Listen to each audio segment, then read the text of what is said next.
antes tengo algunas cosas para compartirte y ya vamos directo al mensaje, pero hay cosas que esperamos la transmisión para transmitírselas también al resto de la gente que mira desde sus hogares, que son parte también de River, ¿no? Y que envían su siembra y dice, yo me congrego con ustedes, algunos desde la pandemia, otros desde mucho, mucho antes.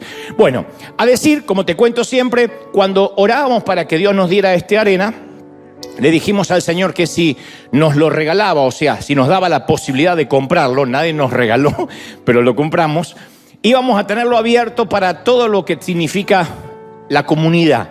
Y entonces cada vez que la ciudad tiene que hacer aquí la alcaldía, los concejales, sus elecciones, se reúnen aquí se presentó el nuevo alcalde o la nueva alcaldesa, se reúnen aquí los maestros del condado, se reúnen los colegios públicos, sin ningún gasto, nada, sin ningún costo. Y este viernes, justo me tocó estar aquí, pude estar un ratito antes del comienzo, se reunió todo el condado de policía de Anaheim, donde estaba repleto el arena, la policía montada estaba afuera, hicieron una parafernalia, una apuesta, había música, era un relajo, un reventón de policías. No sé si hay un contrasentido, pero fue maravilloso esto el día viernes. Ellos se reúnen posiblemente una o dos veces al año, pero una de las veces hacen esto, que es Anaheim Confidencial, donde traen un caso a resolver. Un caso que en realidad técnicamente ya se resolvió, pero es un juego donde todos participan a ver si pueden resolver el caso. Y esto a beneficio de la policía también de aquí de Anaheim. Así que estaba toda la policía con sus familias. Lástima que no supimos la hora, como digo siempre, porque podíamos pasar los semáforos en rojo, los stop, nadie lo hubiese notado. Estaba toda la policía acá adentro. Fue maravilloso el día viernes. Y bueno, ¿qué puedo decir? El sargento, todos los oficiales no lo pueden creer. Aparte de dar gracias públicamente, dice que no pueden creer tanta generosidad y no se les cobra nada, y no solo no se les cobra el sitio, sino que ponemos a su disposición los ingenieros de iluminación, de sonido, todo a su disposición. No lo podían creer. Dice, nadie regala nada. Y nosotros decimos, no regalamos, sembramos, porque creemos que la siembra trae una cosecha maravillosa. Así que, extraordinario. Esto ocurría el día viernes. Bueno, en otro orden de cosas, hoy a eso de las más o menos a la tarde, en un ratito, no quiero confundir a los que están conectados ahora a otra hora, pero a las 3:30, 4 de la tarde, hora del oeste, hora de California, llega nuestro equipo de misioneros de África, de Uganda. Ya están llegando en un ratito nada más. Misión Uganda. Estas son algunas imágenes. Ya vamos a pasar obviamente los vídeos, todo esto estos son algunas de las imágenes de la llegada, del recibimiento. Se hicieron muchas cosas, pero fue maravilloso reencontrarnos con nuestros chiquitos, reencontrarnos con esta gente maravillosa que tiene una alegría de vivir, aún sabiendo que no cuentan con lo que nosotros contamos en esta parte del mundo. Aún así, todo nuestro equipo, nuestro colegio, con sus uniformes, salieron corriendo a recibir a nuestros misioneros y fue música, alegría. Claro que luego cuando lo veamos en vídeo va a ser mucho más impactante, porque las imágenes siempre valen más que 1000 palabras. No obstante, quería mostrarte un poco estas fotografías de lo que fue el recibimiento.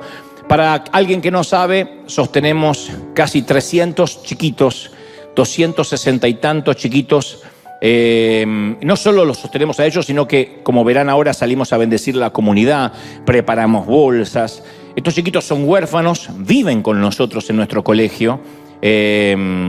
Los sostenemos con desayuno, almuerzo, merienda, cena, duermen en nuestras habitaciones. Hicimos un complejo que hasta ahora es uno de los más excelentes de África. Y luego salimos a las calles, también parte de lo que se hizo, porque se armó un playground para los chiquitos, pero se salió a las calles a bendecir. Lo mismo que hacíamos aquí, o hacemos aquí, lo hicimos también en África, y ellos no podían creer, porque a veces viven con lo paupérrimo, con lo mínimo, pero fuimos un canal de bendición. Y nuestro equipo de misioneros salió, estuvo en las calles de Uganda, de Nihanga. Fue realmente maravilloso. Este equipo maravilloso los vamos a recibir el domingo que viene. Llegan en un ratito nada más. Te lo quería contar porque es algo maravilloso. Y ahora sí, ya casi te voy a transmitir lo que creo Dios me dijo que te diga. Antes, una cosa más, porque yo dije recién, antes de conectarnos que nuestra semilla, nuestras siembras permiten cosas como esta. No dejamos de bendecir muchos países, México, Colombia, Honduras, Dominicana, Cuba. Se sigue construyendo nuestro barrio, nuestras casas para honrar a esos abuelitos. Te vamos a mostrar las imágenes pronto, aunque te fui mostrando fotos, pero ya casi se va a terminar, Dios mediante, antes de fin de año. Se va a hacer River Toys en 15 o 17 países diferentes, donde vamos a repartir 1 millón de juguetes gratis al estilo River. Y acá también va a haber una fiesta.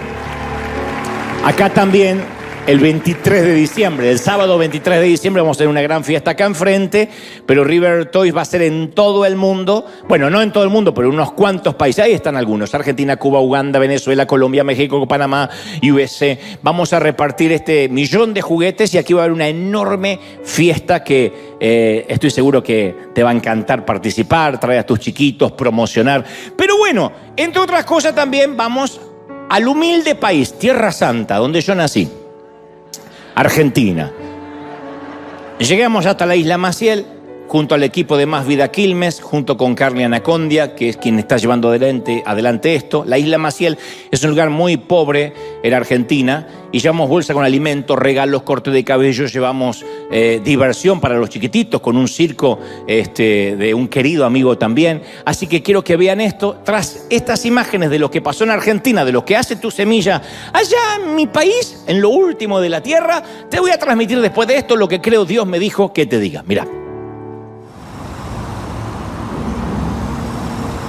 Isla Maciel, con más de 10.000 habitantes, atravesada por la marginalidad, atravesada por la prostitución, separado de la capital federal del país simplemente por el riachuelo, uno de los ríos más contaminados del mundo. En otro momento, tiempo atrás, finales del siglo XX, fue un lugar muy pujante, con industria, pero por las crisis que han atravesado tantas veces, hoy hay diferentes niveles de vulnerabilidad y simplemente la gente sobrevive. Isla Maciel era conocido como un centro de prostitución, de delincuencia y de drogadicción. Yo veo pibitos de 9 años, ya que andan en la calle. 12 años sentados en la esquina jugando un poco. Lamentablemente caí en la droga y perdí casa, perdí familia, vendí hasta lo que me tenía. Yo tengo ahora una pensión que no es mucho, pero con la pensión vivo. Pero no sé cómo, pero Dios le pide y estoy como puedo. Toda la gente sale a rebuscársela, que nos gusta cartón, junta esto, vendía aquello, trae esto. Por eso entendemos que era necesario, Iglesia River, que podamos estar acá y que de tus brazos y todo aquello que tiene que ver con ese corazón extendido pueda llegar hasta este lugar, trayendo recursos, trayendo amor, trayendo despensa, trayendo provisión y tantas cosas que le hacen bien a la familia.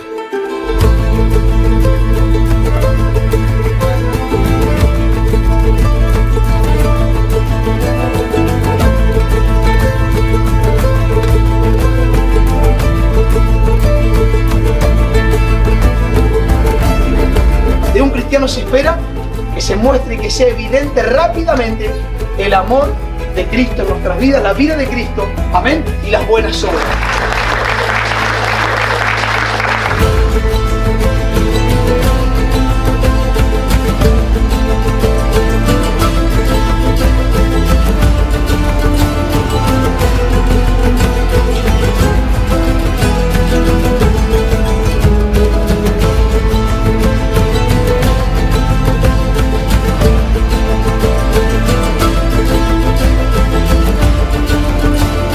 Llegamos acá, desde River Iglesia, con muchísimos recursos, vinimos con despensa, abrazos, oraciones. Caramelo, un circo van a tener, la primera vez que hay un circo en Isla Maciel. Agradecida por todo, en general, de mi barrio, de lo que nos están brindando. Muchísimas gracias por la alegría que nos trajeron esta tarde a la Isla Maciel. Esto va a quedar en los corazones de cada uno de los niños y niñas que están presentes acá. Gracias, circo, por venir. Gracias por traer el circo al barrio.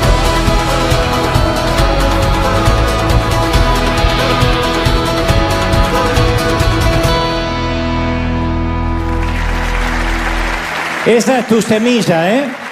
Esa es tu siembra. Gracias por ser tan generosos.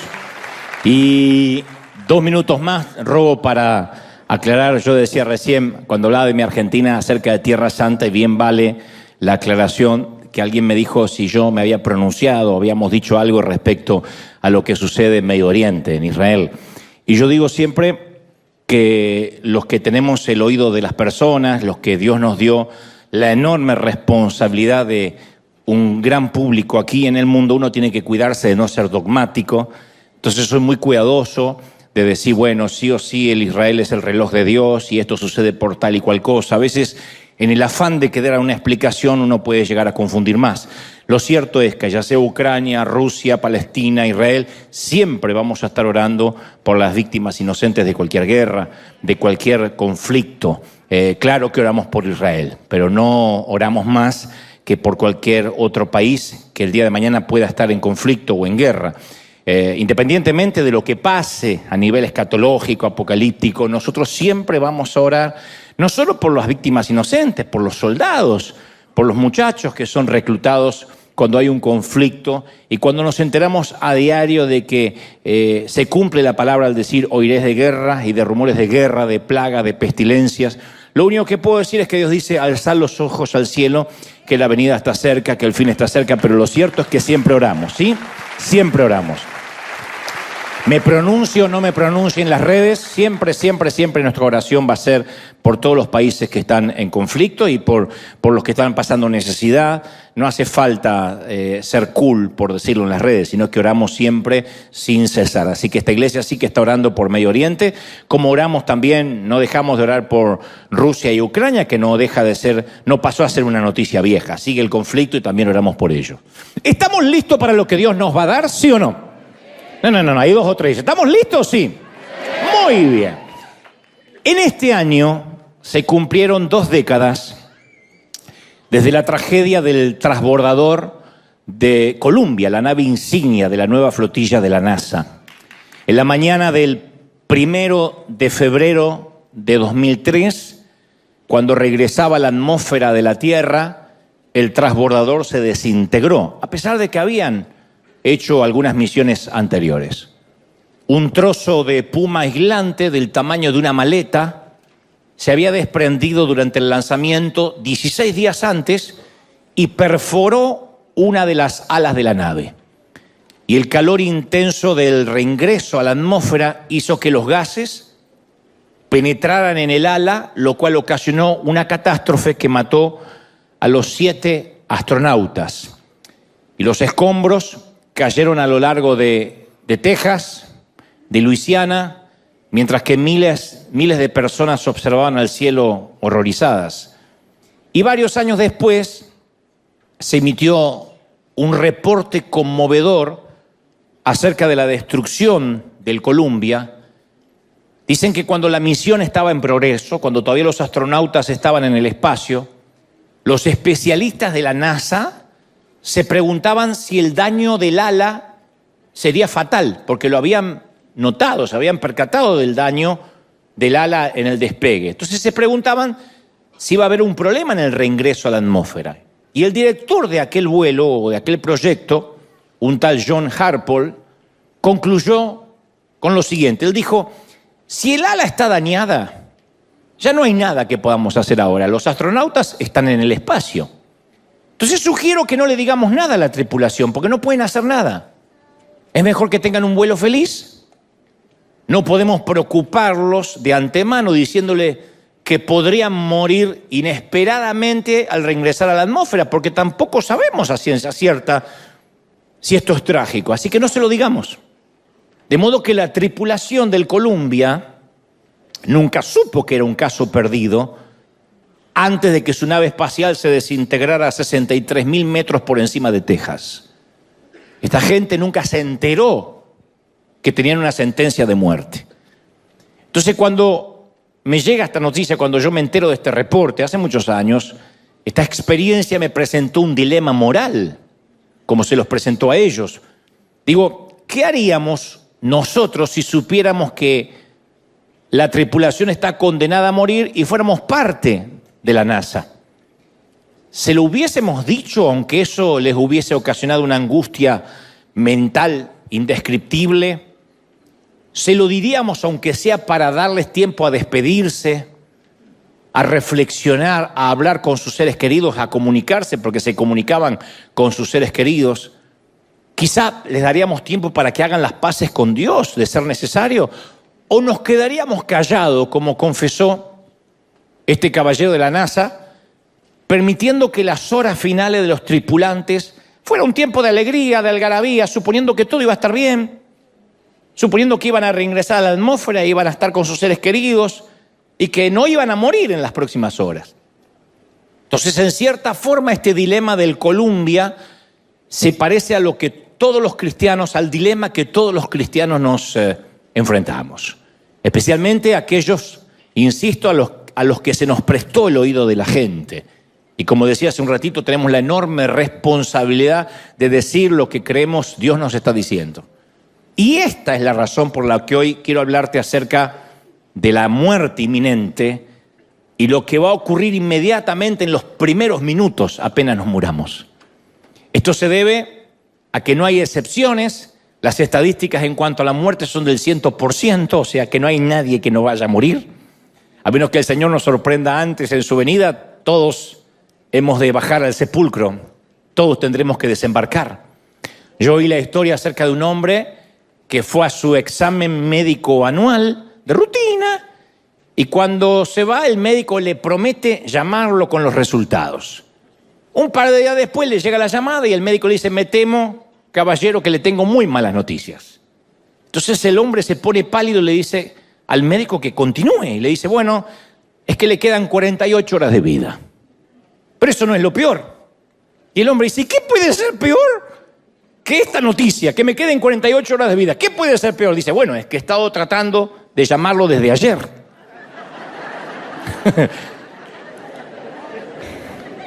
Y más allá del chiste malo, los médicos sí hacen este tipo de llamadas todos los días, pero no con algo risueño como esto, con este chiste macabro o sórdido, sino con noticias mucho más fatales, más sórdidas, ¿no? Y el tema de fondo es que acomodamos continuamente nuestra vida en torno a ignorar, evitar o reprimir el hecho más irrefutable del mundo, que todos vamos a morir y que tendremos que desembarcar en algún momento, que este vuelo se va a terminar, independientemente de la edad que tengamos. Aunque hagamos lo imposible por eludir ese acontecimiento, todos hemos de desembarcar. La pandemia durante el 2020 nos enseñó que las leyes, nos recordó que la ley era pareja para todos, que no respetaba edades, estatus social, no respetaba estatus migratorio, que cualquiera podía dejar de respirar en cualquier momento. Y cuando uno tiene que enfrentarse a la muerte, a veces tiene ese temor de decir: ¿y qué es lo que va a pasar? Aunque soy cristiano, ¿qué es lo que me espera? Los egipcios hacían la misma pregunta y construían pirámides para colocar allí a sus cadáveres como una honra póstuma. Los griegos le ponían una moneda bajo de la lengua, una moneda de oro, bajo la lengua del difunto, para que el difunto pudiera pagarle al encargado de la balsa para poder cruzar el río Estigia. Decían las viudas: por lo menos el viejo no lo voy a dejar sin plata en el último momento, y le ponían una moneda. Pero la Biblia habla de otro tipo de esperanza. ¿Dónde está muerte tu aguijón?, dijo el apóstol. ¿Dónde está sepulcro tu victoria? No hay victoria en la muerte. Pablo lo dijo en 1 Corintios 15, 55 y sigue siendo una realidad. ¿Dónde está el aguijón de la muerte? En realidad, la muerte no tendría que preocuparnos a los que tenemos al Señor. La Biblia, de hecho, no teme hablar de la muerte, aunque los términos son refinados en la Biblia, son poéticos. Génesis 49, 29 dice: me uniré con mis antepasados. Es una linda manera de irse: me uniré con mis antepasados. Segunda de Reyes 22, 20 dice: te recogeré con tus padres y serás llevado al sepulcro en paz. Y el Salmo 116, 15 dice, que es el versículo que yo considero más bello de las Escrituras. Dice: al Señor le conmueve profundamente la muerte de sus santos, la muerte de sus amados. Pero de este lado del sol siempre tratamos de evitarla. En la conferencia que yo hago por el mundo en estos días, en Presidente, yo hablo en cierto momento acerca de la muerte y hablo de las frases los eufemismos que usamos en los momentos de la muerte. Vemos al muerto ahí y siempre hay una tía que dice, ay, se lo ve tan tranquilo. Y yo siempre digo lo mismo, ¿dónde viste un muerto nervioso? Todos están tranquilos. O viene la suegra y dice, ay, se nos adelantó, que te dan ganas de decirle, vaya, alcáncelo, señora, vaya. Está tan preocupada que se le adelantó, no se preocupe, alcance. Y otro dice, ay, pero qué barbaridad, qué pena. Sí, estuve con él la semana pasada. Y dan ganas de decirle, si estaba vivo, ¿dónde está el milagro? Preocúpate si estás con él la semana que viene. En Arizona hay una compañía llamada Extensión de Vida Alcor, que es la fundación criogenética más grande del mundo, y por unos cuantos miles nos pueden congelar al momento de morir. Entonces nos van a llenar la sangre de anticoagulantes, nos almacenarán en una cápsula de nitrógeno líquido que se congelará a una temperatura de 190 grados Celsius bajo cero hasta que puedan recalentarnos como una pizza y la tecnología médica avanzada pueda curarnos de cualquier enfermedad que nos haya matado. Así que si alguien dice, quizá me voy a congelar, hay una compañía que lo hace. Para los que no les gusta pasar frío ni después de muerto, hay una compañía en Seattle llamada Genes Inmortales que ofrecen conservar nuestro ADN durante los siguientes 10.000 años para ser clonados cuando descubran cómo clonarnos. Y ofrecen una garantía de devolverte el dinero al cabo de 10.000 años si no te pueden clonar. Si algo resulta mal. Pero congelados o no, nadie puede escapar del destino final. Yo leí hace unos años que cuando los médicos, esto estoy hablando de unos quizás 50 años atrás, medio siglo, cuando los médicos percibían con claridad que la vida de algún paciente peligraba y no existía una garantía razonable de cura, entonces esa persona pasaba en el hospital o en la clínica o en el nosocomio a la lista del peligro. Y esta lista del peligro era un indicador de que había cuestiones en juego que eran más profundas que las médicas, que las clínicas. Y entonces se llamaba de inmediato a un cura, a un rabino, a un pastor, según las creencias del paciente, para que hablara con él, para que arreglara los temas del alma. Pero actualmente, desde hace 50 años para atrás, quitaron esa lista de todos los hospitales por ley, porque descubrieron que la presencia de un clero, la presencia de un religioso, podría atemorizar al que está por morir.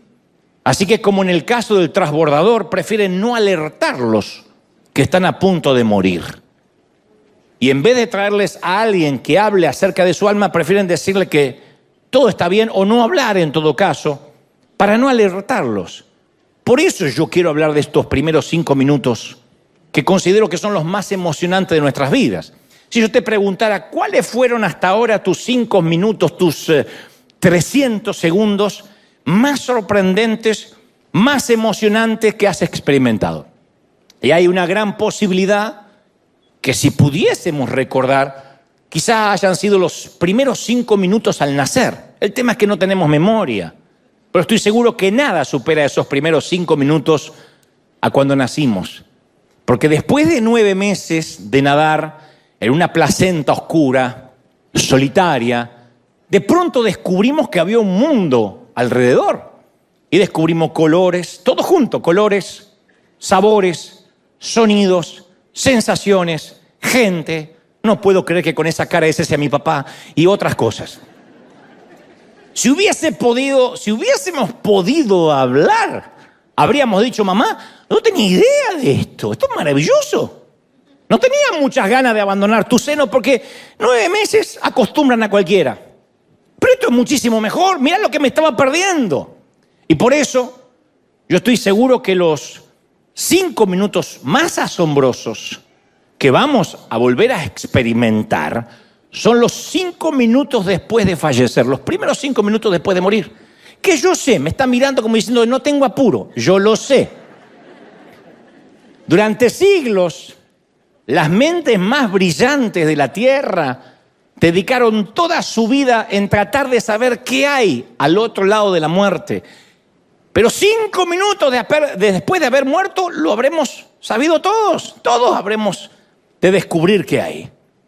Los autores de las Escrituras dicen que para todos los seres humanos esos 5 minutos van a indicar o un destino eterno de gozo indescriptible o una pérdida indecible de mucho dolor. Yo me acuerdo a nuestro director del coro, en la iglesia donde crecí, un viejo gruñón, que no diré el nombre porque debe tener hijos y nietos. Dudo que él esté con vida todavía. Y no sé dónde estará, no sé si lo aguantaron allá arriba o no, pero cuando este director gruñón del coro se sentía frustrado por las pésimas voces de quienes creíamos que cantábamos, pero en realidad estábamos ladrando, lo entiendo. Y él, que era un eximio músico, tenía un oído absoluto, a veces perdía los estribos y decía, mejor que aprendan a cantar, porque en el cielo es lo único que vamos a hacer durante siglos. Y a mí en ese entonces la idea de cantar durante 10.000 millones de años bajo la dirección de este viejo no era la idea que yo tenía para decir qué bruto, qué linda eternidad. No era lo que me gustaba. Otros decían que en el cielo iban a ser horas y horas de culto. Pero no eran este tipo de servicios, eran unos cultos de aguante. Y yo recuerdo que durante mi niñez, a veces el culto, el servicio se extendía por 4 horas interminables, porque el pastor decía, siento de que nos tenemos que quedar. Siempre se manejaba por el desfase hormonal del pastor, no por el horario. Y yo podía escuchar literalmente la voz de Dios diciendo, ya, pastor, deja ir a mi pueblo, libéralos. Por eso me aterraba esta idea de estar de culto continuo. Yo digo, lo que va a ser aburridísimo. Otros creen y consideran que el cielo va a ser como la Florida, un lugar para la gente retirada, con palmeras, cisnes, donde la gente toca el arpa y cuenta historias, las mismas. Una vez alguien me preguntó, yo necesito saber si va a haber fútbol en el cielo. Y yo le respondí, mira, en el cielo no se va a poder mentir, no se va a poder decir malas palabras, ni hacer trampa, por lo cual no puede haber fútbol. Quizá haya fútbol en el infierno, porque allí dice que habrá llanto y rechinar de dientes. Así que eso me suena más a la CONCACAF. Es posible. Y finalmente, algunos han tomado de manera literal las palabras de los autores de las Escrituras. Y he escuchado a muchos predicadores hablar del cielo y decir, bueno, allí va a haber mar de cristal, calles de oro. O sea, los autores trataban de... Lo que habían visto desafiaba todo intento de descripción. Por ejemplo, si nosotros hubiésemos vivido hace 1000 años y tuviésemos que describir un avión, y nunca hasta ahora conocimos un avión, pero lo estamos viendo en una visión porque Dios nos trasladó al futuro, diríamos, bueno, es como un pájaro gigante de metal. Eso es lo que pasa cuando algunos de los profetas o discípulos, en el caso de Pablo, fue hasta el cielo y dice, bueno, todas las imágenes bíblicas, las arpas, las coronas, las calles de oro, el mar de cristal. Algunos han dicho, qué lindo un mar de cristal. En un mar de cristal no te puedes bañar. Te rompes la cabeza porque es de cristal. Pero cuando los autores usan la metáfora, están hablando de tan cristalino, de tan puro. O sea, son intentos simbólicos de expresar lo inexpresable. Y si tomáramos la Biblia de manera literal, tendríamos que suponer que porque Cristo dijo que fuésemos como palomas, todos deberíamos poner huevos.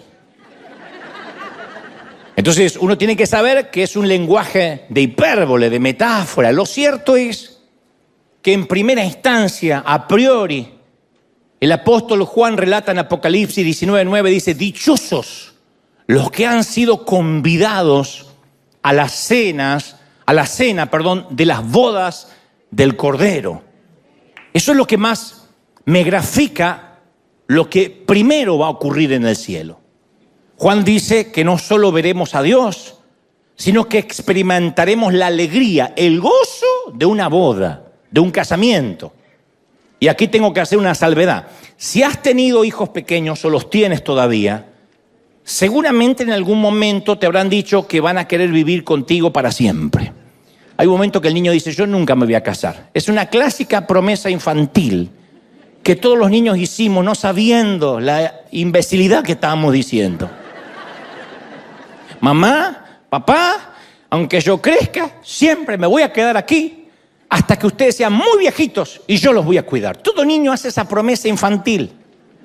Y a esa edad no sirve mucho explicarles que va a llegar un día en que se querrán marchar, el día que se enamoren y quieran tener su propio hogar y quieran formar su propia familia. Es que cuando nuestro hijo es pequeño aún no comprende que va a llegar el día en que en su vida aparecerá una mujer mucho más bonita y lista que su mamá. Lo siento. En el caso de nuestra hijita pequeña, conocerá a un hombre mucho más inteligente, más alto, más espiritual y apuesto que su papá. No va a ser mi caso, pero seguro el tuyo.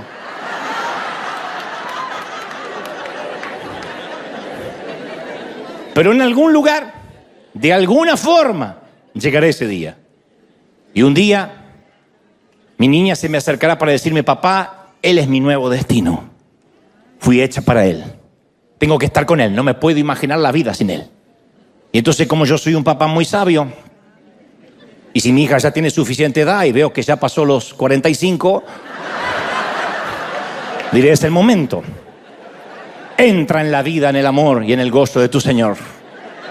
Bueno, el reino de los cielos es la historia de un novio que espera a su novia, dice Juan.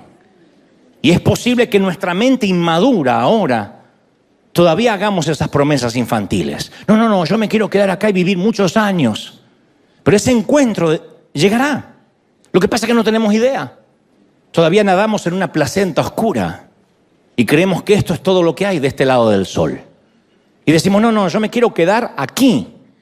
Pero entonces lo veremos, un día lo veremos a él cara a cara y entonces recién comprenderemos. Y entonces, como dice 1 Corintios 13:12, al que ahora vemos como en un espejo, como en un reflejo, entonces le veremos cara a cara. El que ahora conocemos en parte, lo conoceremos plenamente como Él nos conoce. Y entonces en ese momento, apenas los veamos, nos vamos a dar cuenta que Él es nuestro destino, que fuimos hechos para Él. Y ese día nos vamos a dar cuenta cuán enamorados de Él estamos, nada más que todavía no lo hemos podido ver cara a cara. Pero el tema de hoy es hablar de esos primeros 5 minutos antes de la gran boda.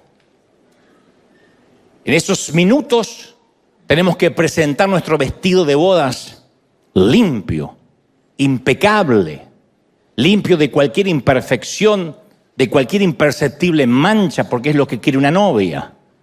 Una novia no se permite caminar hacia el altar con un vestido manchado. Haría un escándalo y la comprendo. Espero toda la vida ese momento y no quisiera que en las fotografías, que en el video quede retratado la dejadez o el descuido o el desdén de su vestido. Entonces esos primeros minutos antes de la gran boda, no voy a poder utilizar el tiempo en lo que sigue después. Supongo que eso me llevará a otro mensaje. Pero antes de la gran boda habrá unos minutos de preparación para que nuestro vestido sea impecable. Yo te he contado en muchas ocasiones que mi mentor de oratoria ha sido este gran amigo y el muy estimado pastor a quien le mando un saludo ahora mismo, don Ítalo Frioli. Ítalo ha fundado 43 iglesias en Canarias y España. Además, hace 25 años que fundó, un poco más de 25 años que fundó una gran iglesia en Chile. Yo he estado en algunas ocasiones allí. Primero cuando tenía su iglesia en el Holiday Crown Plaza y luego en un teatro. Y él además creó el primer equipo de fútbol cristiano, Osana. Yo conocí sus mensajes grabados en cassette, allá por el año 91. Si alguien ya sabe lo que es un cassette, también es hora que se vaya haciendo un examen anual de colonoscopía. Ya está en edad. El que no sabe lo que es un cassette todavía puede esperar. Y yo empecé a copiar sus sermones, Bailando con la más fea, Cerco de espinos, Don Cohen, aunque en realidad originalmente él le había llamado Don Goldstein, pero yo le llamé Don Cohen. Fueron algunos de los mensajes que yo copié de manera descarada cuando lo oí. No había YouTube, no había reclamos de copyright, así que lo escuché y me enamoré de su léxico. de sus inflexiones de voz, de su impecable y plausible oratoria. No había escuchado yo un orador así en toda mi vida. Su acento español mezclado con el italiano, con el argentino, hacen un cóctel maravilloso y yo nunca había oído hablar a alguien así, sin los vicios que a veces tenemos los predicadores, de hacer repetir a la gente, amén, gloria a Dios, fuerte el aplauso. Él simplemente es un orador exquisito y yo dije, quiero aprender de él. Y como todo mentor a quien uno admira, yo le he honrado públicamente cada vez que he podido, de alguna manera. Y él siempre vuelve de alguna forma a aparecer en alguno de mis mensajes. Pero hoy esta es la primera vez que hablaré específicamente, explícitamente de él y de esos primeros minutos que él estuvo en el cielo. Obviamente no se quedó en el cielo, si no ya estaría muerto, ¿no? Pero Ítalo estuvo aquí hace unas semanas, aquí en River, y me regaló este magnífico libro de su autoría, que apenas lo leí, le pedí permiso para poder relatar parte de su testimonio y compartir su caso, el caso Frigoli.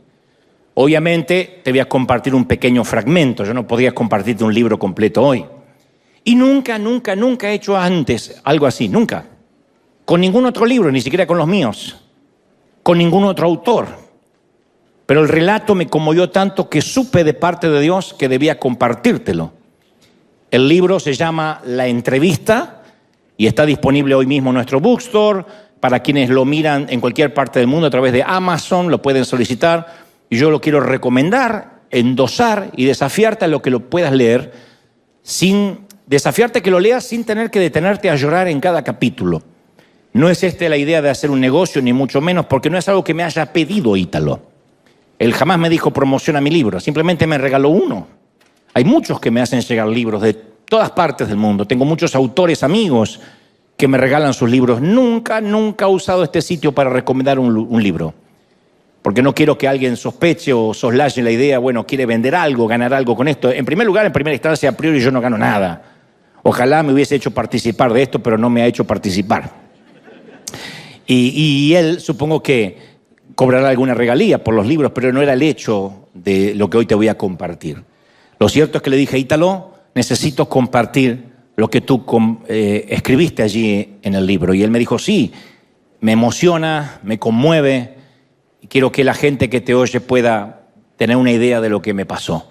Ítalo fue hospitalizado de urgencia a causa de COVID y algo sobrenatural y extraño ocurrió aquel sábado 26 de junio de 2021.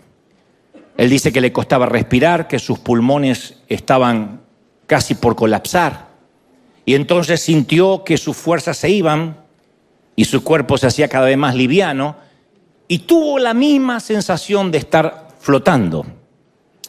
Frigoli sintió que era llevado a una habitación oscura donde había una luz anaranjada que le permitía ver una puerta al frente, como recién veíamos en la portada del libro.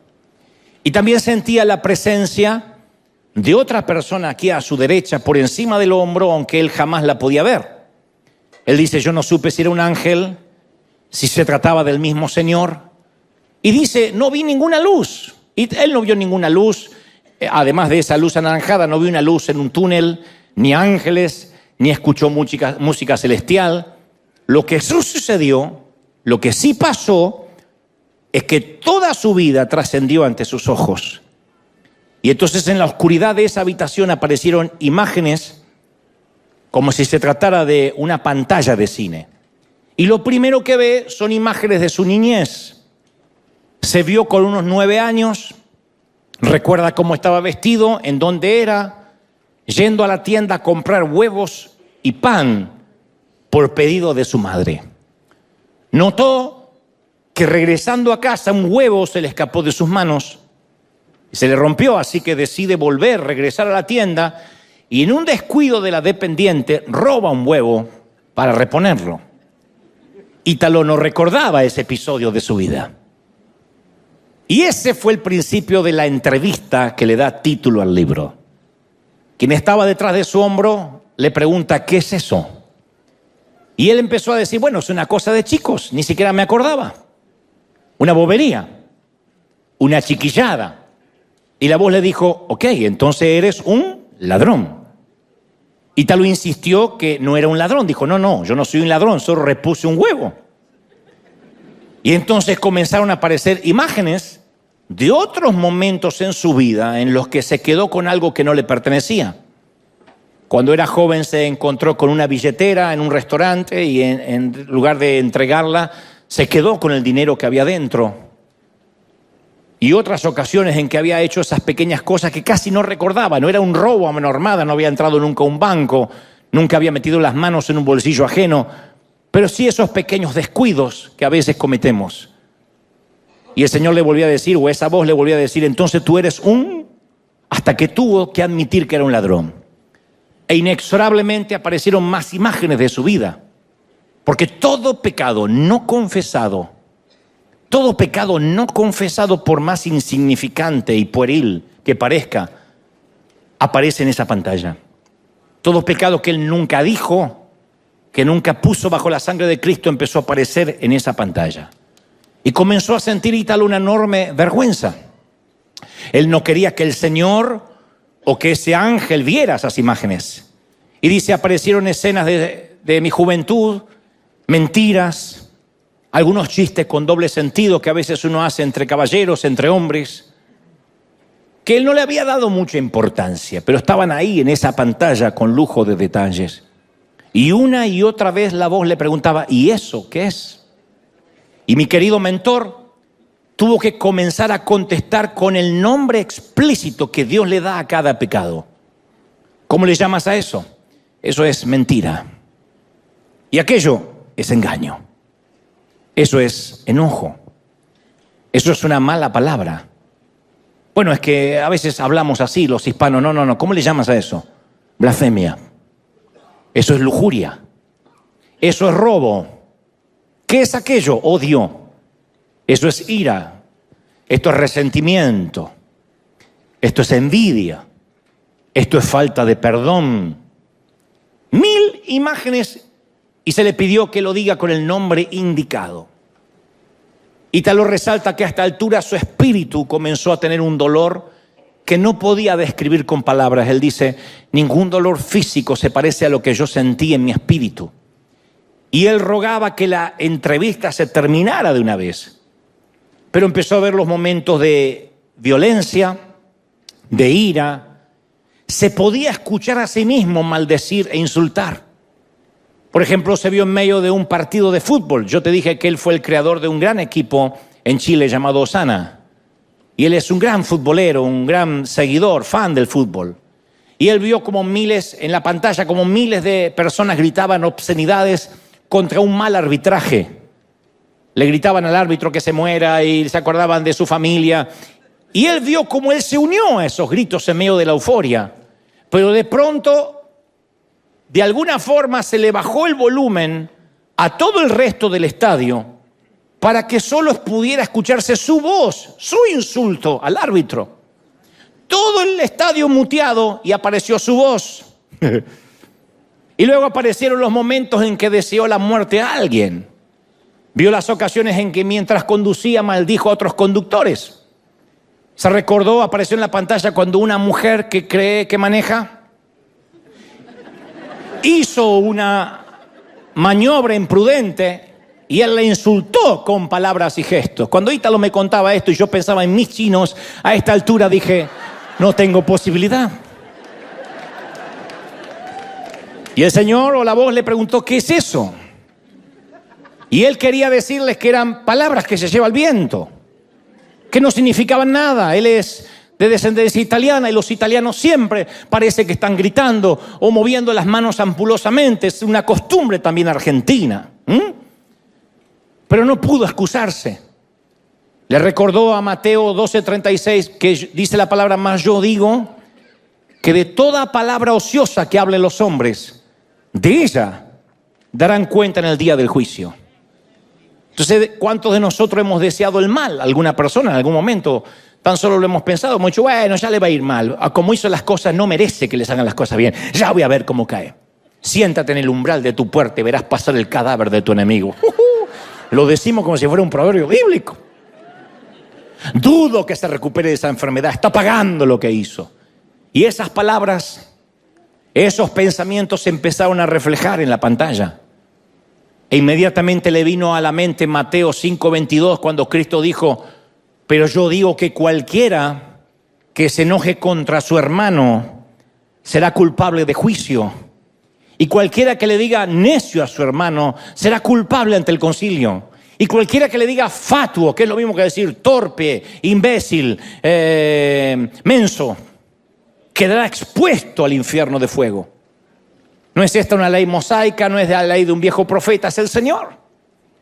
El Señor puso a la ira, al enojo, a las palabras insensatas, al mismo nivel que el asesinato, porque todo eso se origina en el corazón. Y nosotros lo tomamos como algo liviano, decimos, bueno, uno dice tantas cosas, pero Dios sabe que de la abundancia del corazón habla la boca. Y también en aquella entrevista Ítalo oyó con su propia voz hacer promesas que nunca cumplió. ¿Cuánto hemos hecho promesas que no cumplimos? Tal vez nosotros nos olvidamos, pero no Dios. Hay personas que dicen, si Dios me da este empleo, yo prometo diezmar fielmente. Y luego Dios los bendice, diezman un par de veces y luego se olvidan, ya está. Otros dicen, no, si Dios me bendice o me sana o trae esta sanidad a mi familia, yo voy a ser fiel, voy a servirle, y luego nos olvidamos. Ítalo también recordó una vieja costumbre que tenemos los líderes y los pastores, y es decir, voy a estar orando por tu situación, a veces por sacarnos a alguien de encima. Sí, voy a estar orando, ore por mí, voy a estar orando. Y cuando llegamos a casa encendemos la televisión o vamos a la computadora y nos olvidamos de esa promesa. Le dijimos a alguien, voy a estar orando, y no estamos orando. Mateo 5:37 enseña, sea vuestro hablar sí, no, porque todo lo que excede a esto de mal procede.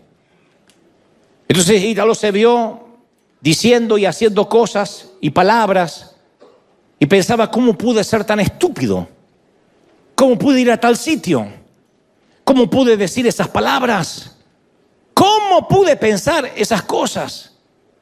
Todas las veces que había cometido pecado y no lo había confesado ante Dios, se proyectaron ante sus ojos. Todo pensamiento indebido, toda vez que miró a una persona en forma indebida, toda maquinación en contra de otro, las imágenes de toda su vida continuaban en la pantalla y se veía a sí mismo, él decía, sucio, hediondo. Estaba postrado en el suelo de la habitación y su espíritu solo rogaba, ten misericordia, ten misericordia. Y luego comenzó a pensar, ¿cómo me atreví a predicar? ¿Con qué cara he predicado estos años? ¿Por qué Dios me ha permitido seguir con vida? Y luego, ¿cómo es que Dios me llamó al ministerio? ¿Cómo me soportó en el ministerio? Y se vio a sí mismo tan vil, tan sucio, que todo lo que podía hacer era pedir que Dios lo perdonara, que tuviera misericordia, no había más excusas. La Biblia nos enseña que habrá dos juicios diferentes, uno para los cristianos y otro para los que desecharon a Dios. Y el juicio para los cristianos es el tribunal de Cristo, donde daremos cuenta por nuestras palabras, por nuestras acciones, por nuestras motivaciones. Y nuestras acciones y motivaciones serán examinadas, será un examen minucioso. Y nuestros pensamientos, las intenciones, hasta las palabras ociosas que hemos dicho serán recordadas.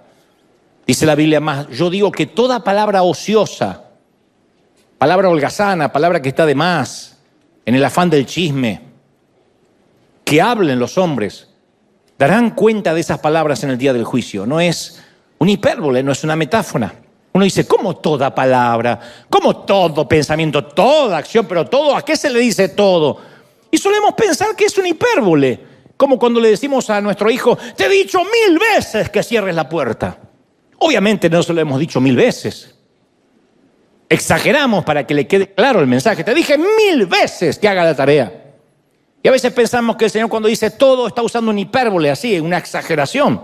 Él dice, no estoy exagerando, es cada palabra ociosa. Y todos nosotros usamos un espinel de palabras ociosas, más los hispanos. No sé si nos dimos cuenta que los pobres gringos tienen un solo insulto que usan para todo. Nosotros tenemos una creatividad. No sé si compiten y ganan los mexicanos o los argentinos, pero tenemos una creatividad que hasta la forma en que lo decimos puede ser un halago o un insulto. Yo he preguntado sobre palabras mexicanas y me dice, puede ser un halago o un insulto. Digo, ¿cómo puede ser un halago y un insulto? La misma palabra. Y me dicen, sí, no es lo mismo. Oh, ¿qué onda, güey? Güey, no es lo mismo.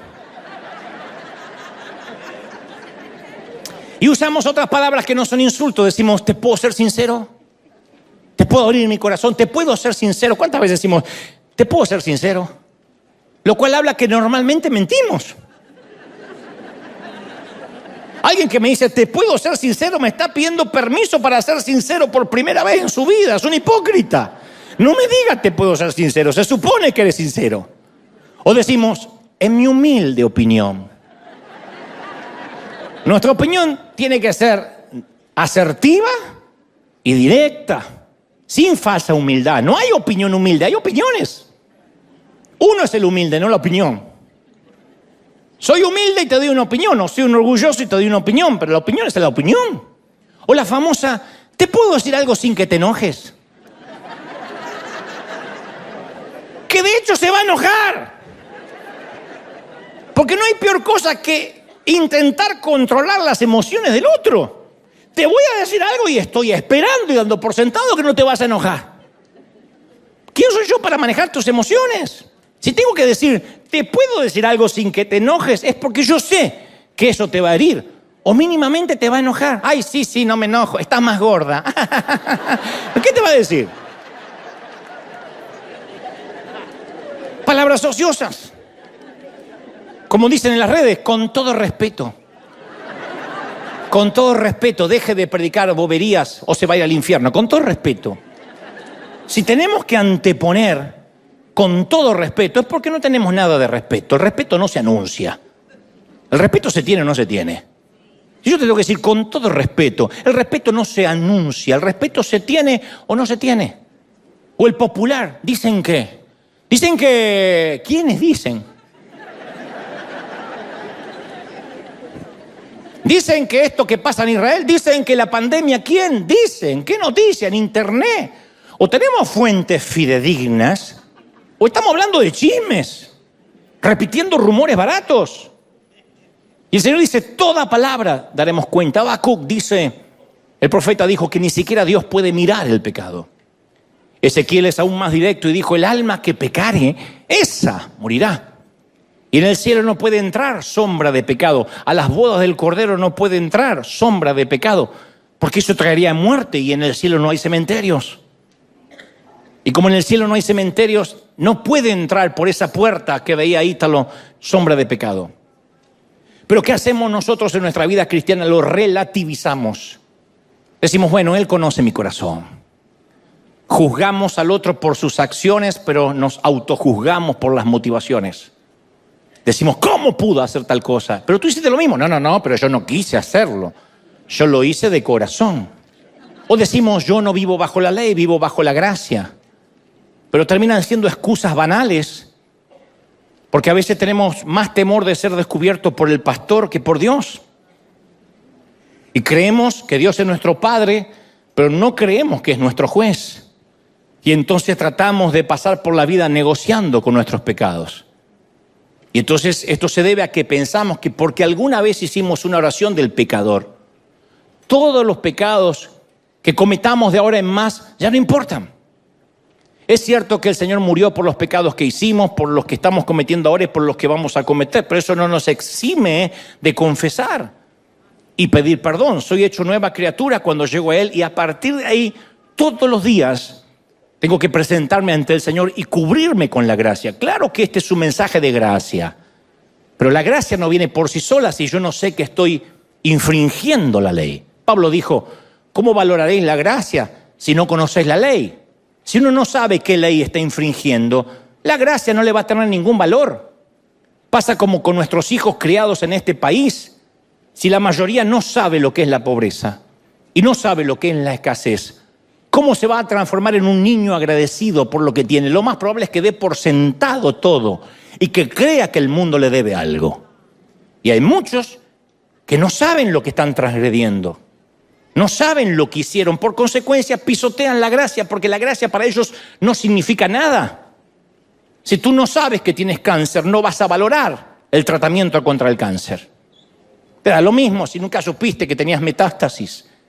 Pablo dice, si no sabes qué ley estás infringiendo, la gracia no hace sentido. Pero nosotros llegamos a la iglesia y hacemos en alguna ocasión la oración del pecador, o le dicen la oración del penitente. Todos los que seguimos a Cristo, en algún momento hemos hecho esas palabras, hemos dicho esas palabras, Señor, perdóname, te recibo como mi Salvador. Pero esa oración nos da el privilegio de ser hijos, pero luego Dios, a partir de ese día, espera que si volvamos a cometer errores, confesemos nuestros pecados de manera específica. Primera de Juan 1:9 señala, si confesamos nuestros pecados, Él es fiel y justo para perdonarlos y limpiarnos de toda maldad. No tienes que vivir con culpa. ¿Cuál es la llave? La confesión. Y Salmos 32:5 dice, confesaré mis transgresiones a Jehová y tú perdonarás la maldad de mi pecado. Proverbios 28:13 agrega, el que encubre sus transgresiones, el que las tapa, no va a prosperar. Mas el que las confiesa y las abandona, obtendrá misericordia. Entonces el pecado para ser perdonado debe ser confesado y abandonado. Ahí es cuando la gracia todos los días me bendice y me perdona. Todos somos gente rota. Todos los que estamos aquí somos imperfectos y luchamos con debilidades, con pecados. El hecho es que algunos se entregan a una mente cauterizada y dicen, bueno, más sí, no me importa, Dios conoce mi corazón. Y otros todos los días vamos y pedimos, Señor, perdóname. Ítalo relata que la entrevista aún se puso más álgida. Comenzó a ver los momentos en que comenzó a hacer negocios que, aunque eran honestos, todos habían fracasado. En su caso, él no fue llamado a hacer negocios, como sí otros son llamados a hacer eso, pero él fue llamado a ser pastor. Y entonces aquella voz le dijo que en realidad sus motivaciones no eran suplir para la familia. Sus motivaciones era que no podía confiar en Dios para suplir sus necesidades. Y aquellos negocios extras, en su caso, eran una suerte de plan B, por si algún día Dios dejaba de bendecirlo. ¿Qué tal si algún día Dios me deja de bendecir? Por lo menos tengo la casita, por lo menos tengo tal cosa. Había ofendido al Señor con su falta de fe en Él, lo había herido. Y dice Ítalo, y hubo un silencio largo, esos silencios intensos que solo ocurren cuando herimos a un ser amado.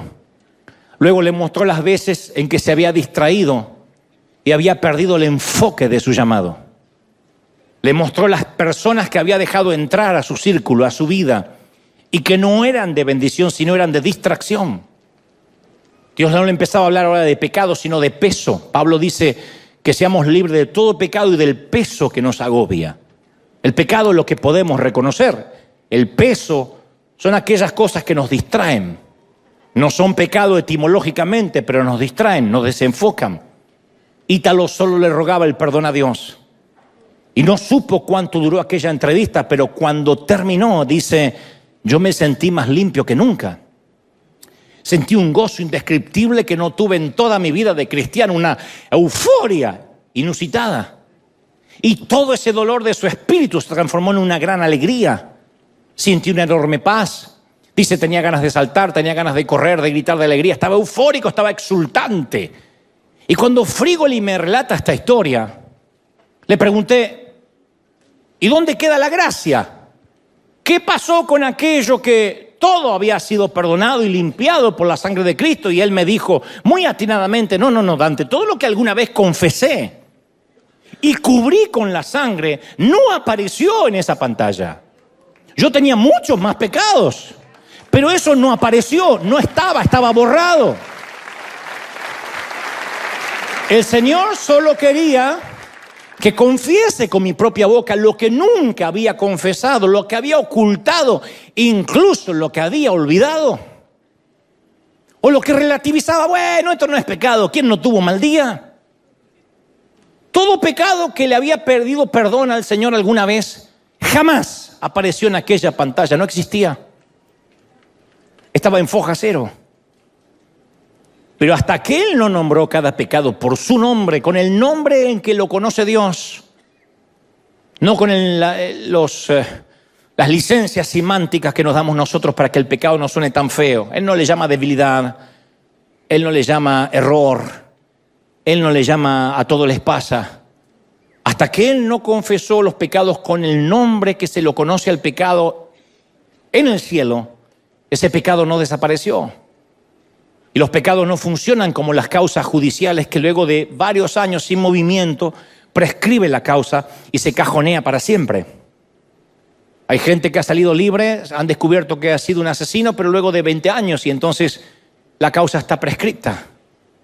Pero no así con el pecado, pecado no confesado, pecado que no es cubierto por la sangre, pecado que te ha de seguir por la eternidad, por pequeño que nos parezca. Pecado que no decimos, es una bobería, porque no estoy poniendo esto en un estante alto que nadie puede alcanzar. Estoy diciendo, la única bobería es confesarlo. Lo único que quería el Señor es que lo confiese. ¿Cómo llamas a esto? Bueno, una chiquillada. No. A veces nos entendemos. ¿Cómo lo llamas? Pero esto es una bobería. ¿Cómo lo llamas? Ladrón. ¿Y cómo le llamas a esta mala palabra? Bueno, es que los hispanos hablamos así. En Culiacán y en Buenos Aires. Así hablamos. No, ¿cómo le llamas? Bueno, exabrupto. No es exabrupto. No aparece así en mi ley. ¿Cómo se llama? Momento de que no pude manejar mis emociones. Una alteración psicosomática. No, ¿cómo le llamas? Blasfemia.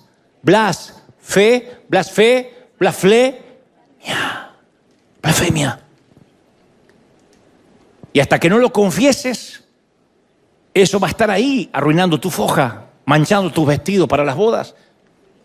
El autor, en este libro magnífico, utiliza una metáfora no menos magnífica. Él dice, Dios no permite que entre ningún pecado en el cielo, porque allí en el cielo ya hubo una pandemia causada por el pecado. El paciente cero no fue un chino, fue Lucifer. Y 1/3 de los ángeles del cielo dio positivo. Entonces tuvieron que ser puestos en una cuarentena eterna. Y para poder entrar al cielo uno tiene que ser vacunado con la sangre de Cristo obligatoriamente. Y es la única forma de deshacerse del pecado. La única manera. Pero hoy nos estamos haciendo un examen PCR. Pecado confesado, revocado. Pecado confesado, revocado, examen PCR. Es por eso que tenemos que confesar nuestros pecados ante Dios. Pecado confesado es revocado, borrado, olvidado, y Dios se olvida de que se olvidó. No está en un cajón por las dudas. Pero el que no confiesa su pecado no puede entrar en el cielo porque contaminará todo lo que toca. Mi pastor solía decir, cuando a alguien le gusta el chisme, le fascina hablar, no lo puede evitar. Y si está en una llamada telefónica y sabe algo, lo tiene que contar, aunque sea imprudente. Y es indiscreto porque no puede evitarlo. Mi pastor alguna vez me dijo esta metáfora un tanto vulgar, pero nunca se me olvidó. Él dijo, es como una persona que tiene diarrea, pero que no la puede controlar. Y está sentado y donde se levanta del asiento mancha. Y luego se toca, se limpia la ropa y mancha. Y se está rascando así y te dice, Dios te bendiga. Y te mancha. Si ves al chisme como diarrea, como materia fecal, te das cuenta lo grave que es aún prestar los oídos para que te los manchen. Yo siempre oro para que el chisme sea erradicado totalmente de esta congregación. No porque estemos a un nivel de santidad inexplicable, sino porque no hay nada más hosco, más sucio, más hediondo, más pútrido que el chisme. Me enteré, me dijo que sea verdad o no sea verdad. No nos corresponde a nosotros ser jueces, ni hablar de nadie a los que no nos consta que tengamos que juzgarlos. Entonces, cuando uno no confiesa, es puesto en cuarentena eterna. Y Dios no puede permitir que el pecado por más pequeño que sea, pueda entrar en el cielo. Algunos dicen, bueno, yo sé que tener esta elección sexual, esta inclinación, es pecado, pero es que yo nací así. Y por eso Cristo, sabiendo que podríamos decir eso, cubrió esas bases y dijo, no hay problema, tengo la cura. Te es necesario nacer de nuevo. Te es necesario nacer otra vez.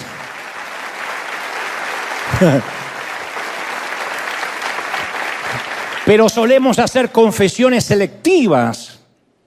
Entonces cuando vamos a orar, decimos cosas como, bueno, Señor, tú conoces todas mis debilidades. Eso no es confesar. Si alguna vez estuviste ante un juez terrenal, sabes que eso no es confesar. Dígame exactamente cómo ocurrió. Bueno, qué sé yo, un poco de todo. No, tienes que confesar. Eso irá a la carátula de tu expediente. Pero nosotros vamos ante Dios y seleccionamos los pecados que nos agradan y los justificamos en vez de confesarlos. Hay pecados que confesamos, pero hay otros que no, porque siguen siendo nuestros favoritos. Hay pecados que nos resultan atractivos. Hay algunos que son hediondos, pero hay otros que nos resultan atractivos. Y entonces seguimos viviendo en inmoralidad. Seguimos chismeando, seguimos mintiendo, seguimos ingiriendo pornografía. Hay una encuesta reciente de una encuestadora muy importante, Barna Group, que arrojó que el 77% de los cristianos, tanto hombres como mujeres, miran pornografía por lo menos una vez al mes. El 36% ven pornografía a diario. El informe revela que el 57% de los pastores admitieron en algún momento luchar con pornografía o lo están haciendo actualmente. El 90% de los líderes opina que la pornografía es un problema mayor que en el pasado. Y la mayoría de los líderes evangélicos reconoce que su consumo de pornografía afecta negativamente su ministerio, su familia, sus hijos. El 68% de los pastores que lo practican reconocen sentir mucha vergüenza y más de la mitad viven con el constante temor de ser descubiertos. Mateo 5:28 dice, yo digo que cualquiera que mira a una mujer para codiciarla, ya adulteró con ella en su corazón. Entonces cuando Dios le pregunta a Ítalo sobre sus pecados no confesados, usó los nombres que están en la Biblia y no los nombres inocuos, inofensivos que a veces le damos nosotros para que no suenen tan mal. Hay pecados que confesamos y están aquellos que cobijamos en nuestro corazón porque los queremos seguir practicando. Insisto, para que quede claro los pecados que Ítalo confesó alguna vez. Los que estuvieron desde la cruz para atrás, desde que él aceptó a Cristo desde muy niñito, desde antes que se le rompiera aquel huevo y fuera por otro. Todos los pecados anteriores a eso que él había confesado no aparecieron en la pantalla. Incluso los pecados de adulto que él confesó no aparecieron. Pero por alguna razón los que no lo hizo, aparecieron centenares de ellos. Finalmente Ítalo dice que al final de aquella entrevista fue hacia la misteriosa puerta para poder abrirla. Pero en ese momento aparecieron diferentes cosas que no había terminado aquí en la tierra, cosas que no vienen al caso hoy, pero están graficadas en el libro, y él tuvo la opción de no abrir la puerta. Y cuando decidió no abrir la puerta, esa voz le dio una serie de instrucciones sobre qué hacer. Personas con las que tenía que hablar, otras las que tenía que pedir perdón. Algunas les debería dar un llamado de advertencia. Y entre otras cosas le pidió que no pierda tiempo, en su caso, en redes sociales. Y dice él, yo nunca haré un dogma ni una doctrina de esto, pero Dios me pidió especialmente TikTok. Ítalo me contó que apenas despertó en el hospital, de inmediato pidió su celular. No pidió hablar con su esposa, con su celular rápido, y quitó esa aplicación ahí mismo porque era lo único que podía hacer en ese momento en la cama. Todo lo demás iba a hacer cuando se repusiera. Dice él, yo no haré una doctrina de esto, no voy a predicar por allí diciendo TikTok es satánico necesariamente, pero en mi caso me causaba distracción y no lo dudé.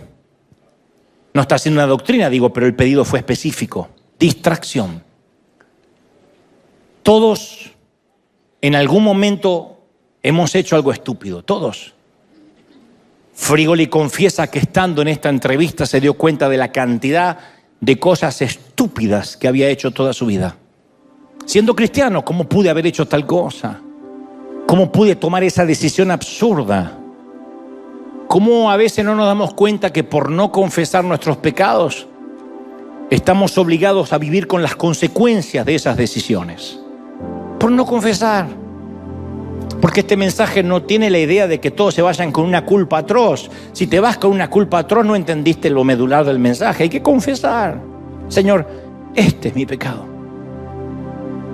Soy adúltero, soy fornicario, soy un chismoso, un mentiroso. Deseé la muerte a veces de alguien, soy un homicida.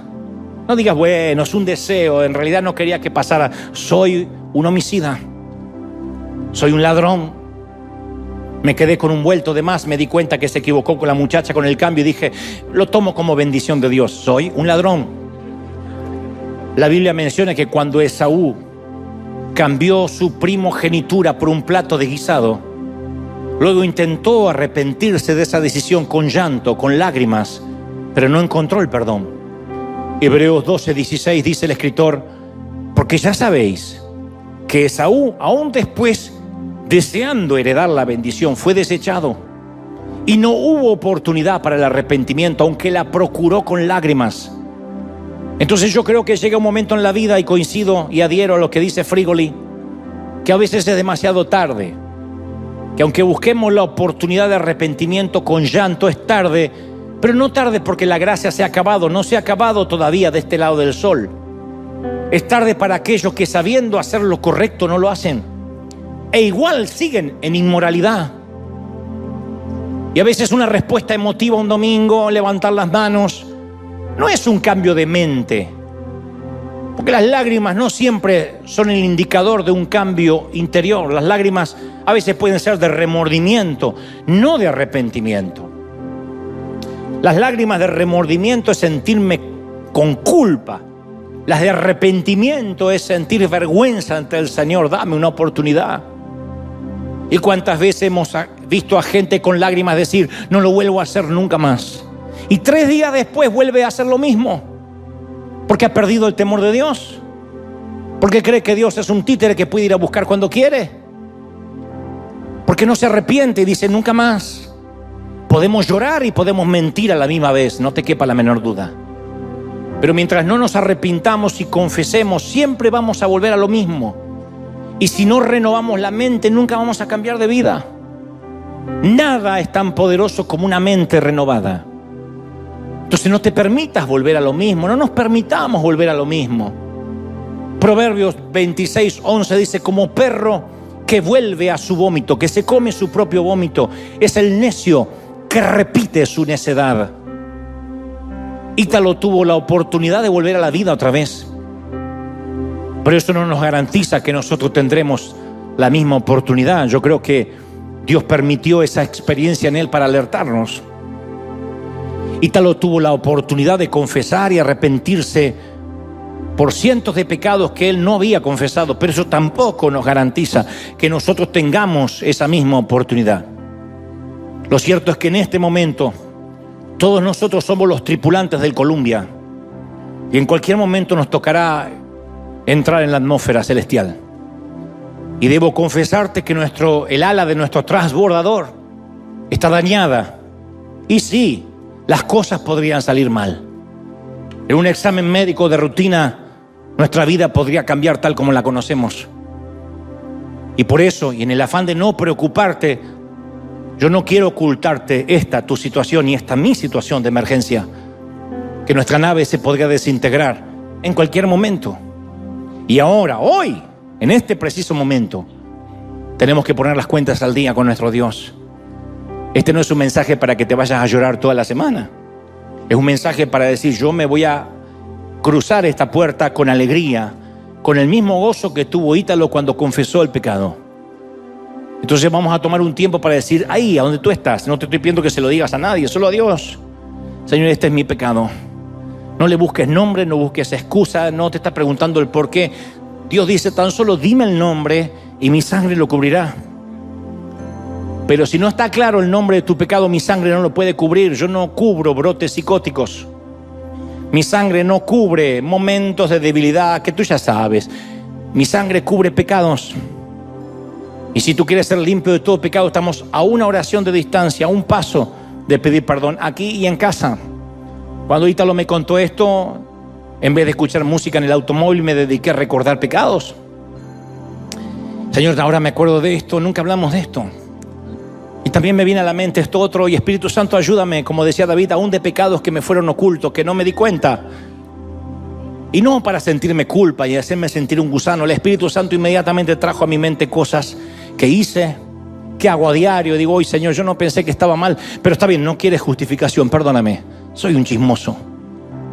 He tenido celos, he tenido envidia. He procurado que a fulanito le vaya mal porque me hirió. Y entonces yo quiero que le vaya mal y en el fondo quiero que le vaya mal. Y cuando alguien me cuenta que le está yendo mal, alegra mi corazón. Y eso sé que no te agrada. He sido un envidioso y he sido un asesino. Porque he deseado con todo placer que le vaya mal y que si se muere vamos a celebrar. Y el Señor empieza a hablar a mi corazón y me dice, arregla esto y arregla lo otro. Y sabes, no es una operación quirúrgica de horas. No te estoy diciendo que tienes que hacer una caminata, una esfinge, ni que tienes que rezar tantos Aves Marías, ni tener un rosario en la mano. Es solo, Señor, ten misericordia. Sé propicio de mi pecador. Y los que están dispuestos, háganlo en esta mañana. En casa, en sus hogares, ten misericordia. Sé propicio de mi pecador. ¿Dónde estás? Ponte en pie. En casa también me gustaría que te puedas poner en pie. Si estás en la sala o en el comedor, si puedes doblar las rodillas en casa, tanto mejor. Aquí nos vamos a poner en pie. Y hemos de utilizar los últimos minutos para que esta no sea una oración repetitiva que le hacemos, bueno, al pecador. Todos nosotros necesitamos una oración nueva de arrepentimiento. Pero podemos orar genéricamente, pero tú puedes orar y yo puedo orar por los pecados que sabemos. Perdóname, Señor. Mira mi mente vagabunda. Mira mis ojos impuros. Límpialos con colirio del cielo. ¿Cuesta horrores? Sí, porque uno se siente muy mal. Si ahora el Espíritu Santo te está haciendo sentir pésimo y hediondo, entonces estamos reviviendo la experiencia de Ítalo. Significa que el final va a ser bueno. Te vas de aquí en unos minutos con alegría, con gozo. Porque un pecado que confieses inmediatamente revocado. Dile al Señor, Señor, este es mi pecado. Ora al Señor unos momentos, voy a dejarte unos minutos aquí en casa para que ores conforme el Espíritu Santo te muestre. Si no te acuerdas, dile, Señor, de lo que no me acuerdo también, perdóname, pero de lo que te viene a la mente inmediatamente, perdóname, Señor. Nadie mira lo que yo consumo en la computadora, pero tú sí. Perdona, Señor. Esto se llama, ¿cómo se llama? Lujuria. Lujuria.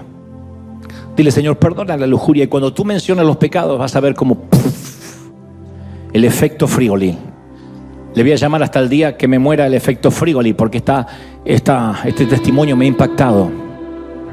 Y nunca había hablado durante todo un mensaje, decía, del testimonio de otra persona, pero respeto a este hombre, respeto a este caballero y sé que no exageró, no agregó, no ocultó un ápice de lo que creo es la revelación que Dios le ha dado y yo hoy te transmito a ti y a los que están mirando. Dile, Señor, limpia mi vida. Perdona mis pecados. No importa si eres católico, ateo, musulmán, protestante. Dile, Señor, perdona mis pecados. Si hemos de ir a las bodas del Cordero, hemos de ir con las vestiduras limpias. Yo quiero estar en las bodas. Y no sé si mi puerta será naranja o azul o de qué color.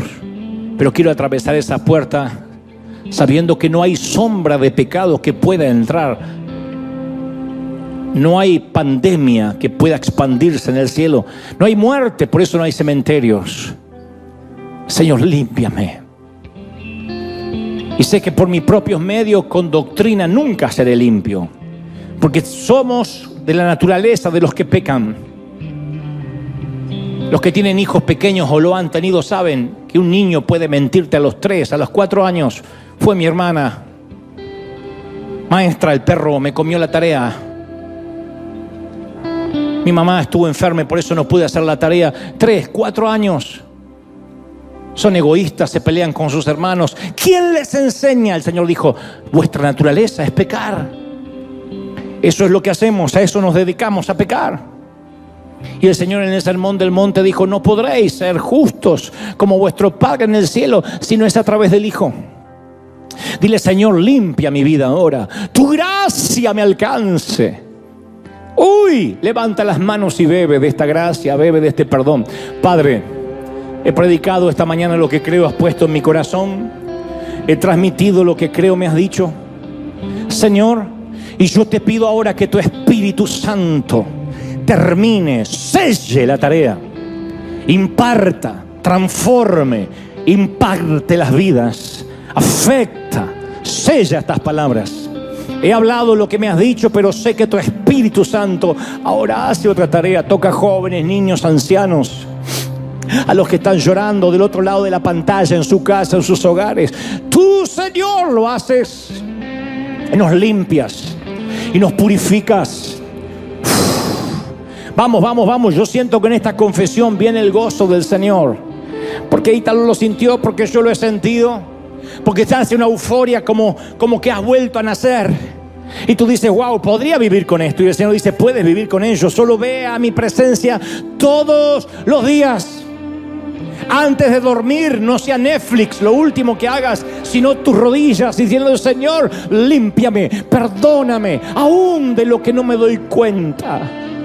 Uy, y cada mañana antes del café, Señor, ayúdame a vivir como tú quieres que viva. Sé que voy a meter la pata, pero dame sensibilidad para decidir, para tomar buenas decisiones. Ayúdame. Y entonces verás lo que es la santidad por gracia, no por doctrina, por gracia. Y es una fuerza sobrehumana que Dios dice, yo te estoy santificando, yo te santifico.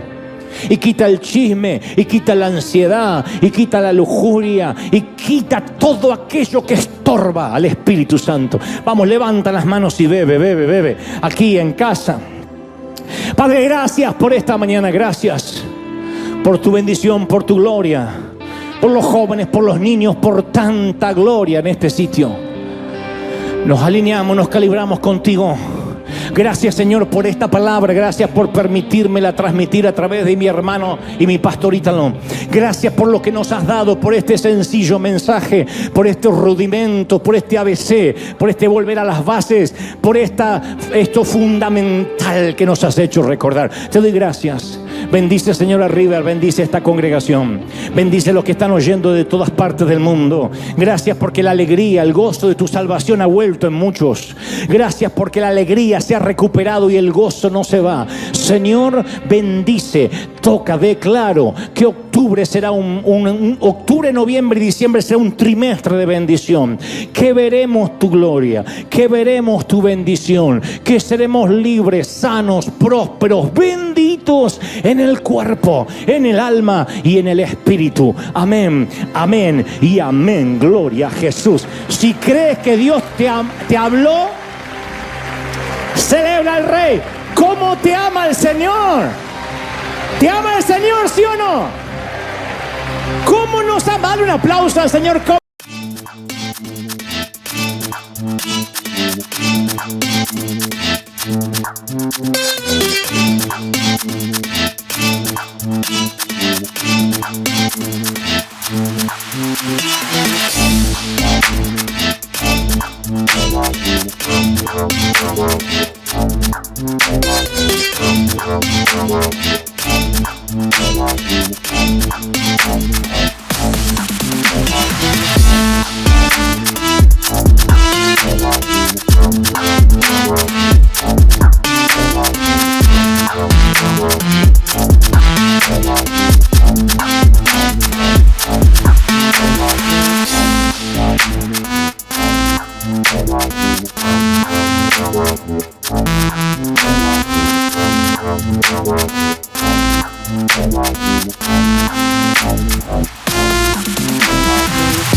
Thank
you.